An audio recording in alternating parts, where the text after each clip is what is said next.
today. Last night, the president falsely claimed he would not cut Medicaid and tried to paper over his party's very plan to cut Medicaid.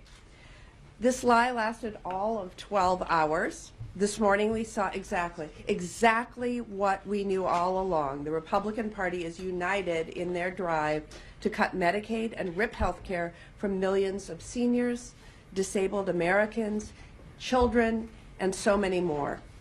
This in and of itself is troubling and against the wishes of the American people, but it gets worse. And at the very center of it all, their ultimate goal, what everything is working towards, is a massive tax break for the very wealthy. That is the whole ballgame. This whole process to find room in the budget for those cuts is consuming the House, the Senate, and the White House. The White House is scrambling, sometimes illegally, to fire doctors at the VA, lay off cancer researchers, and so much more. Republicans in Congress are haggling over whether they're going to do this in one bill or two bills. The Senate and House are fighting each other to see who should go first. To be honest, none of that process really matters to the people of my state. What matters is this: who gets the tax cuts and who is going to pay for it. So today we land on their number one target to pay for these tax breaks: Medicaid. Medicaid provides health care to over 70 million Americans, including over 30 million children and 8 million seniors. Medicaid provides essential care for about 10 million adults with disabilities. Medicaid helps almost 2/3 of all nursing home residents have a safe roof over their heads, and the list goes on. That's right. Congressional Republicans are ripping away health care from our most vulnerable to fund tax breaks for their wealthy friends. Now, the Republicans know that cutting this program is a political vulnerability. They know that taking health care away from a grandmother or a low-income kid is not going to poll well. They basically said as much. So they are already lying about their plans and saying these cuts will be painless, only going after fraud and abuse. Well, let me be the first to say that these cuts will not be painless for the hundreds of rural hospitals that rely on Medicaid to keep their doors open. And it won't be painless for the 15 million Americans living with disabilities or the 5.6 million seniors who are in long-term care who would have their insurance ripped away. And it won't be painless for the more than 20 million Americans who could lose their insurance if congressional Republicans come after Medicaid expansion. These cuts won't just impact red or blue states. Wisconsin will be hit just like its neighbors. For instance, in both Wisconsin and Iowa, about 20% of our population gets health care from Medicaid. Americans everywhere will feel their health care being ripped away, and when they do, it's Republicans who will have to explain to their constituents why. And there's a simple answer: to give tax breaks to billionaires. They are taking away your health care so that rich people don't have to pay their fair share. Donald Trump promised to lower costs for American families. He lied. Now he is going to kick grandmothers and children off their health care, jacking up costs for families, and going against the wishes of over 70% of the American people who want Medicaid protected, including a majority of Republicans. So I am here to ask my Republican colleagues and the president some questions. Are they planning to kick a grandmother off her health care, or a vulnerable child, a decorated veteran, or a hardworking single mother of 3? Gut funding for nursing homes and rural hospitals? This is a warning to our colleagues. Hands off Medicaid. While Republicans bend over backwards to pad the pockets of billionaires, I'll stand up for working families in my state and across this country. Cuts of this size will endanger the health and lives of millions of Americans. I, for one, plan to stand up for my constituents and call out this massive grift. And now I'd like to turn it over to Senator Peter Welch. Thank you, Senator Baldwin. I'll answer those questions. The answer is yes. They want to stiff our veterans. Yes, they want to evict the grandmother from the nursing home. It's really astonishing what's happened in this last month. The president has gone on a lawless rampage. He's totally disregarding the authority of Congress on the budget. Regrettably, our Republican colleagues are relinquishing their authority and responsibility as an independent branch of government. The president is saying things like Ukraine started the war. When I talk to Vermonters, their heads are spinning. There's no stable ground underneath them, and they wonder what he's up to. And what he is up to is trying to achieve the first, second, third, fourth, fifth, and sixth priority of his administration, cutting taxes for billionaires. Literally, that's what he's doing. The math doesn't add up, and the only way he's going to be able to do it is go after Medicaid, and he's all in on doing that. And it's really an appalling agenda. Now, when you think back about his address at the inaugural, I didn't hear anything about affordability. I didn't hear anything about working families trying to deal with child care. I didn't hear anything about the cost of housing, which in every one of our states is brutal. I didn't hear anything about affordability, nothing.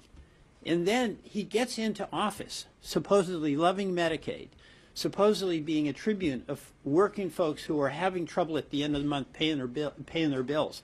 And the number one agenda item for him is cutting taxes for billionaires. The families be damned. These Medicaid cuts are brutal on each one of our states, but in Vermont, we've got about 25% of our families who get Medicaid. And it's kids, you know, why not stiff them? And it's a lot of older folks who are in the nursing homes. 2 out of the 3 beds we have in Vermont are Medicaid supported. So this is going to be trauma for the families directly affected, trauma for the state budgets, where each of us has legislatures that are trying to keep things together in the onslaught of the Trump attacks. So bottom line here, the agenda is clear. It is really tax cuts for billionaires. And the kind of love that President Trump has for Medicaid is apparently a love that doesn't include keeping that grandmother in her nursing home. It's the kind of love that says to an 8-year-old who has severe illnesses, hey, kid, you are on your own, and it'll all work out with my big, beautiful tax cut bill. We are here to say, no, we are going to fight every way that we can to stop this travesty from occurring. And now I'd like to turn it over to our wonderful colleague from Washington State, a champion of everything good, Senator Murray. Everything good. Everything good. All right. Well, from mass firing public health experts to freezing funding for our community health centers to slashing medical research to ending support to enroll people in health coverage to putting a vaccine skeptic in charge of the nation's healthcare department, Trump is already doing massive damage to healthcare in America. Massive. But Senate Republicans are clearly determined not to be outdone. This week, they are gearing up for phase 1 of their plan to sell out the healthcare of working families in order to give tax breaks to billionaires. It's bad enough that they're ignoring the healthcare cliff coming this year because remember, right now, we have millions of people saving thousands of dollars a year on healthcare because of the tax credits that Democrats passed. Have Republicans said a peep about extending that aid with their own signature bill? Of course not. They are perfectly content to let help for working families expire and let healthcare costs skyrocket. But the second a multi-billionaire like Elon Musk is at risk of losing a cent in tax breaks, Republicans apparently will move heaven and earth.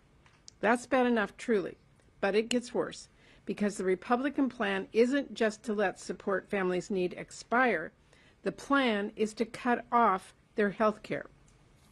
Republicans have made clear they will not hesitate to bleed health care programs dry if it means that they can shower more tax cuts on billionaires and big corporations. House Republicans have already spoken openly about their interest in cutting health care. They've left no doubt Medicaid is on the chopping block. Meanwhile, the Senate budget resolution calls for cutting $1 trillion this year alone and $9 trillion over the 10 years. Where are those cuts going to come from?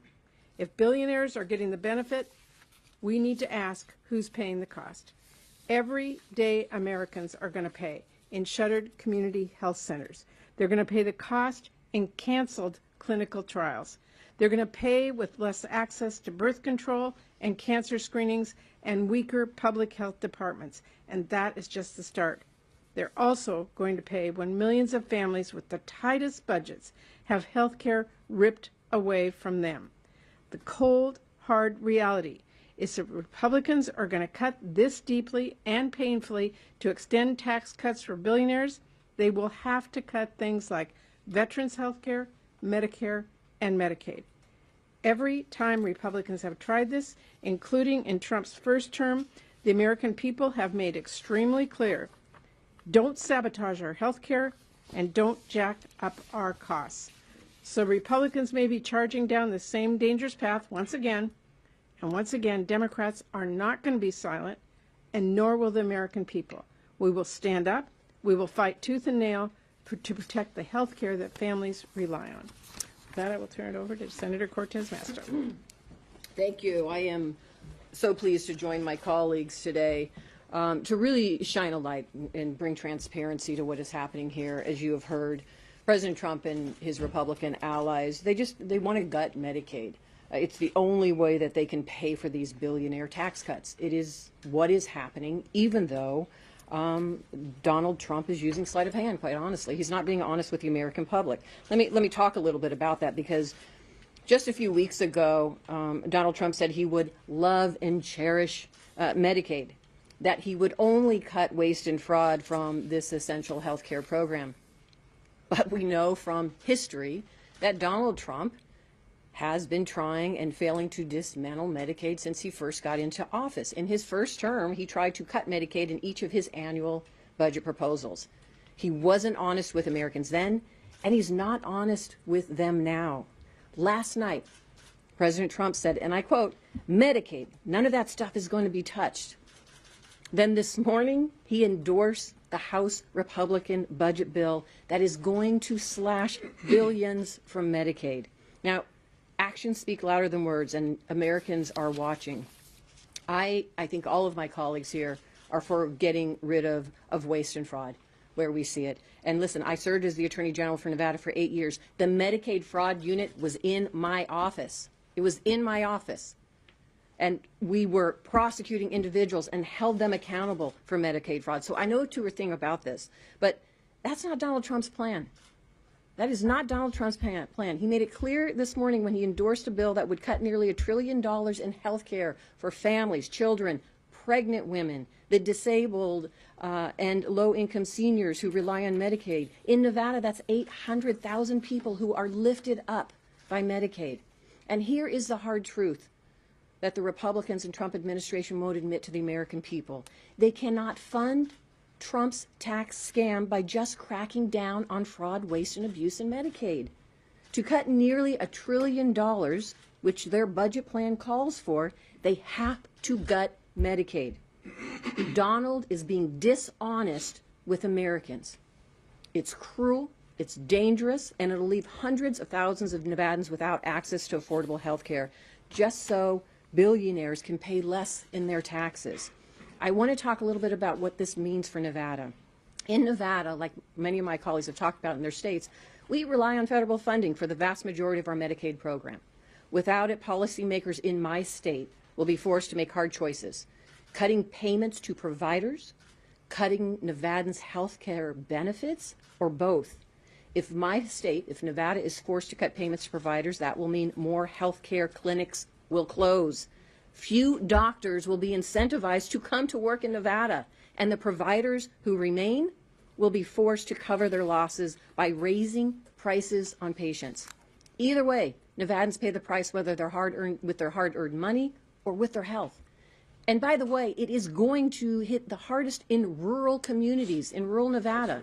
Across this country, our rural communities rely on Medicaid. And I don't care whether you're blue or a red state. If you know people who live in rural areas like we have in Nevada, you know that quality health care can be very hard to come by. Wherever a provider is located, no matter how far away, that's where they have to go. In Nevada, sometimes people have to drive 2, 3, or 4 hours just to access health care in my state. And if our rural hospitals start to close up shop because of Donald Trump's plan to gut Medicaid, it would devastate rural communities, including in Nevada, and we just cannot let that happen. Again, we have to shine a light on what's going on here. Yes, we are going to fight. Yes, we are going to push back. But most importantly, we have to make sure the American public understands. Dishonest Don. He is not telling the truth in what he is trying to do here. It is a sleight of hand. I'm from Vegas, man. I know hustle when I see it. And that is exactly what is happening right now. And he's going to do it on the backs of the American public so he can help his billionaire friends.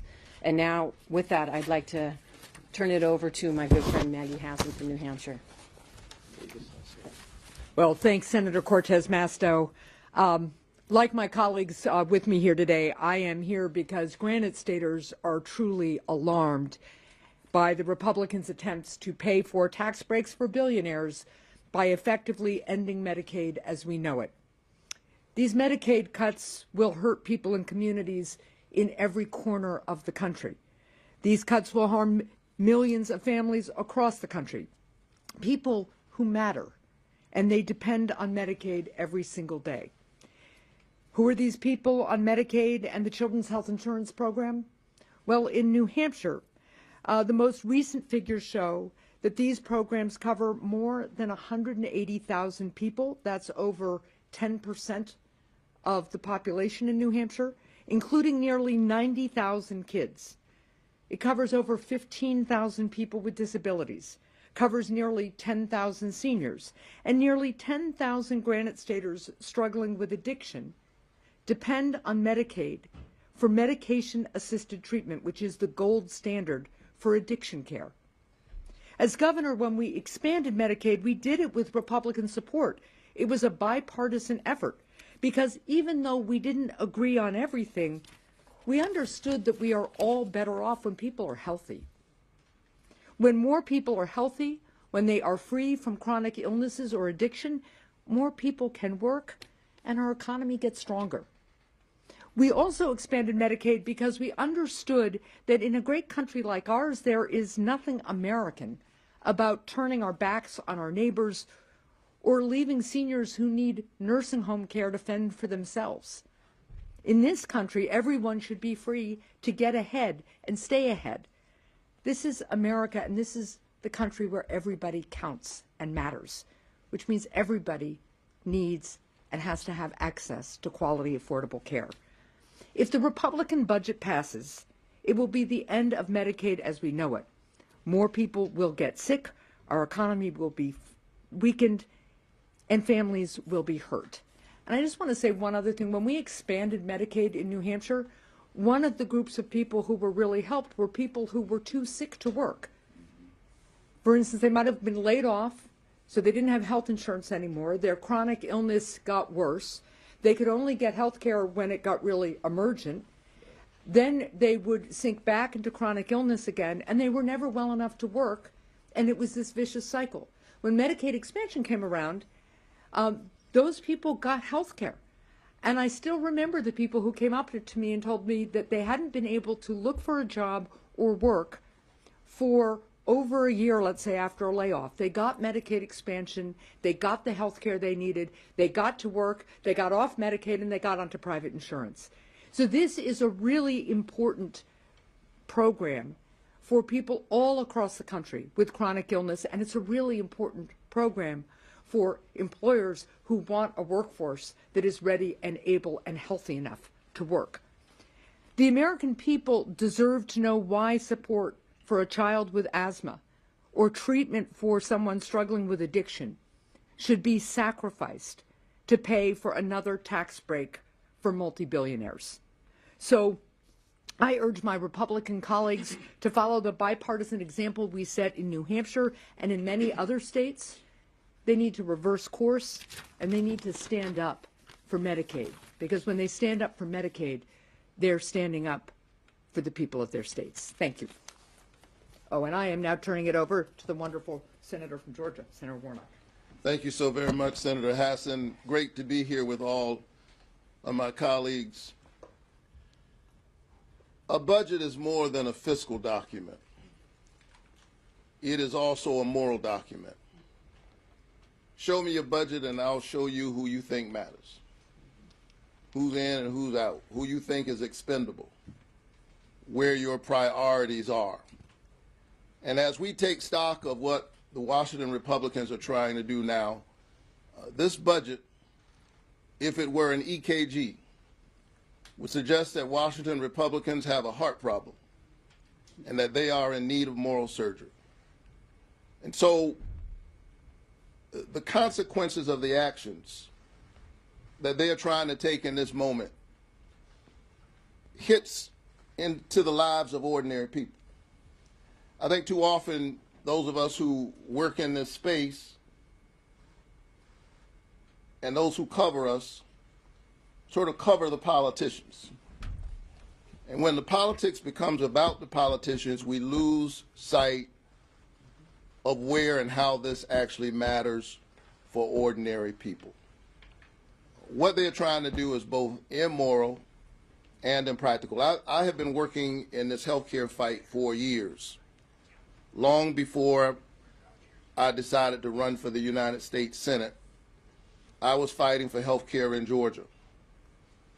I remember when we passed the Affordable Care Act, how glad I was that that happened. And I went into the Georgia Capitol and staged a sit-in in the governor's office, because that governor and the next governor and the governor after that have all refused to expand Medicaid in Georgia. It suggests that politicians have a heart problem. Jesus said, where your treasure is, there your heart will be also. Dr. King, who pastored the church where I now serve, said that of all the injustices, inequality in health care is the most shocking and the most inhumane. They are busy trying to pass a tax cut for the wealthiest people in America, billionaires and millionaires, and they're doing it on the backs of ordinary people. This cannot stand, and so we will continue to hold them accountable, and we encourage all of our constituents to hold them accountable. And so, because I've been focused on this issue, glad now to serve on the Finance Committee under the great Ron White, and we'll be focused on these issues. But I got arrested in Georgia trying to get health care for folks, staging a sit-in in the governor's office. In fact, I got arrested in this Capitol in 2017 when they were trying to do the same thing, pass a $2 trillion tax cut at the expense of the poor and the farm bill, at the expense of the children's health care program. But I decided to move from being an agitator to a legislator. But we got to keep on agitating, even if it's inside of these halls. And so when I came to the Senate, I talked to all of my colleagues here in the Democratic caucus, and they agreed with me that we needed to provide Georgia and other non-expansion states some more incentives to expand. And so remember, we got $14.2 billion for the non-expansion states to expand, $2 billion just for Georgia alone. And you know what Georgia did? Georgia left that money on the table and left over 600,000 Georgians in the health care coverage gap. Some got the message. North Carolina took those incentives and they expanded. Purple state. Kentucky expanded. And so now they're trying to go after these incentives They want to go after the tax credits that will allow people to get health care, and this has consequences on the lives of ordinary people. We've seen a dozen hospitals in Georgia close over the last decade. And those hospitals could be open with paying customers if they could get access to Medicaid. When I think about this, I often think about Heather Payne, who is a traveling nurse from Dublin, Georgia. Georgia has a health care program, if you want to call it that, that has not enrolled 10,000 people yet. And Heather Payne is one of those people stuck in the gap. As one of my colleagues pointed out, very often when we talk about Medicaid expansion, we're talking about the working poor, people who work every single day. Heather Payne is a traveling nurse who was taking care of patients even during COVID. And then because she was a traveling nurse, some days she had health care, sometimes she didn't have health care. She wasn't poor enough to get conventional Medicaid, and the programs that she was eligible for would cost between $500 and $1,000 a month. It was too much. And so one day she realized that something was happening in her body. She knew something wasn't right. But she didn't have enough money to see what it was. And finally she saved up enough money of her own cash to finally go and see a neurologist. And the neurologist said, you've actually had a series of mini strokes that require additional care. And so here she is, she needs additional care, but she doesn't have health care. And so she's literally caught up in the gap between the refusal of the state of Georgia to expand Medicaid and these onerous work requirements in states like Georgia. She's sick, too sick to work, and she's being asked to prove that she can work or that she is working so that she can get health care. Why to give Elon Musk and people like him a tax cut? Let me put this in perspective. In closing, nobody believes a Baptist preacher when he says in closing. I was proud that we got $14 billion to help these states to expand Medicaid. Elon Musk has got $18 billion in incentives from our federal government. And he's the one who's telling us that the rest of us need to tighten our belts. This is backwards. It's not only immoral, it's impractical. We're making the American workforce sicker and weaker, which I think ultimately is a national security issue. And so we've got to straighten out this mess and center the people like Heather Payne, who's waiting right in this very moment to get the health care she deserves. And now I'll turn it over to the chairman of the Finance Committee, my friend, Senator Ron Wyden. Thank you, Senator Warnock. It is a tough act to follow my friend from Georgia. And let me thank Senator Baldwin. She is the chair of our strike team, and she's basically got the NBA All-Stars of the Finance Committee. And I'm going to be really short. The first point I'd make is that nobody should lose sight of what exactly happened this morning. And that is Donald Trump endorsed the House budget resolution today. And this resolution mandates that $880 billion in cuts come from the House Energy and Commerce Committee. Now, I was a member of that committee back in the day when I had a full head of hair and rugged good looks. And I'll just tell you, there is no plausible way to hit that target without hundreds of billions of dollars in cuts to Medicaid and nursing home care and for kids and the like. And those cuts mean that benefits are going to get cut, families are going to lose health insurance, full stop. Now, I was also on the Senate Finance Committee in 2017, the last time Donald Trump and Republicans came after Medicaid. And if there is one thing that members of Congress around since that day remember, it's when you go after people's health care. And in my state, 1 out of 3 have Medicaid as a lifeline. You go after that, you have hell to pay. And this last weekend, I had town hall meetings in a suburban part of the state, not the city, not the rural, areas. And the papers said thousands of Oregonians show up to make clear how they feel about matters like cuts in Medicaid. And Elon Musk can rattle off a bunch of federal programs he wants to gut for sport on Twitter, but what those thousands of people told me at a town hall meeting unlike any I ever had, and I've been doing this a while, they said these cuts that Musk has been pushing so hard are going to have real devastating consequences for families and communities. And to these people whose lives are going to be worse off as a result of Medicaid cuts, it is going to be very cold comfort that their hardship allows some billionaire pal of Donald Trump to pick up another mansion or a yacht. And the last point I want to make, because I think we want to have Senator Baldwin be our closer and kind of coordinate all the questions that I bet you guys have. My closer is my experience dealing with Medicaid over the years is there will be an effort by Republicans to keep the Medicaid cuts hidden behind the curtain.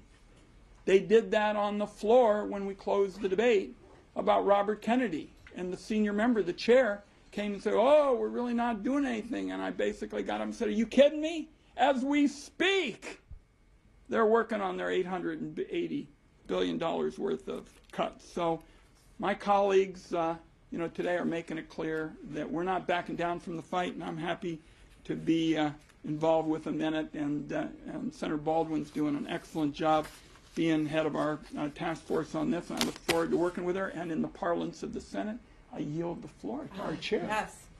Well, any questions? Yes. Besides speaking up and out about this issue, what power do Democrats really have to stop this from going into effect? Is it the filibuster? How are you actually going to try to stop this?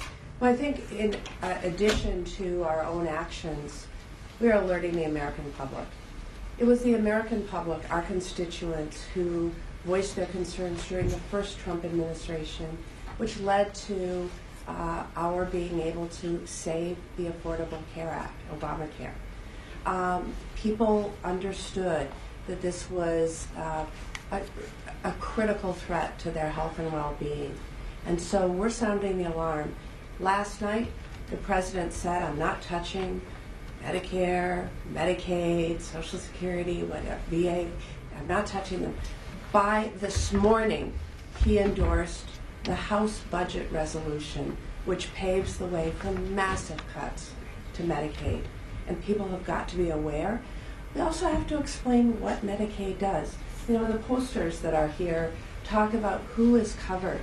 There's over 70 million Americans who get Medicaid, whether that is for seniors in long-term care, whether that is over 30 million children, Americans with disabilities, and it also is the lifeblood for some of our critical access rural hospitals, community health clinics, etc. Without Medicaid, many of those would disappear. And so we've got to sound the alarm, inform, and organize. What about legislatively? Is there anything you all can do? Well, we will have two shots at this. We have the budget resolution. Now remember, there's disagreement between the House and the Senate right now. The president has just endorsed the House's one budget approach, and yet the Senate right now is taking a two-bill approach. And we are poised to take action on that budget yet this week, to be followed, if it passes, by the reconciliation process. We have amendments. Those amendments, hopefully we can get some Republican votes on some of those. But those amendments will be clearly designed to show the American public what is at risk right now. Please. If I can just add, to be clear here on this budget reconciliation process, the Republicans have complete control of this. These are majority vote thresholds. So this is up to the Republicans about whether they are going to go through with the president's commitment to cut taxes for multi-billionaires at the expense of the Medicaid program and other critical programs that the American people rely on. This is what the Republicans are in control of, and it is on them if these Medicaid cuts go through. Have you spoken to Republicans in the Senate that are against these kinds of Medicaid cuts? Well, look, the news of the last 24 hours is pretty new, but we intend to do that. And, you know, this is an issue that affects, as I said in my remarks, blue states, purple states, and red states. And in some cases, the more rural your state, the more severe the ramifications are for deep Medicaid cuts. And so I do hope that not only will we be speaking with our Republican colleagues, but that their administrators of critical access hospitals, the chief medical officers of community health centers will also be reaching out and sharing the ramifications of these cuts with them. Time for one more question. Yes. The Attorney General of North Carolina, a Democrat, did just file a lawsuit back in January alleging Medicaid fraud from, I believe it was a healthcare company. I guess that kind of leads into my question of, is there any reform to Medicaid that's on the table at all for Senate Democrats? Yeah, absolutely. We do not want to see fraud. We do not want to see waste. We want to see efficiency. But let me be clear. The massive cuts that we're talking about in the House budget resolution are far beyond what efforts to pare back against fraud and waste would achieve. We are talking about massive cuts to the very children, people with disabilities, rural Americans, seniors, and that is what we need to talk about. You know, you heard from my colleague, Catherine Cortez Masto, who had in her very office the Medicaid fraud unit. We are all for fighting fraud, just like the Attorney General of North Carolina. But when we're talking about the cuts, the depth that they're contemplating, again, nearly $1 trillion. Their tax break for the billionaires is $4.6 trillion, unless the number has changed. Right.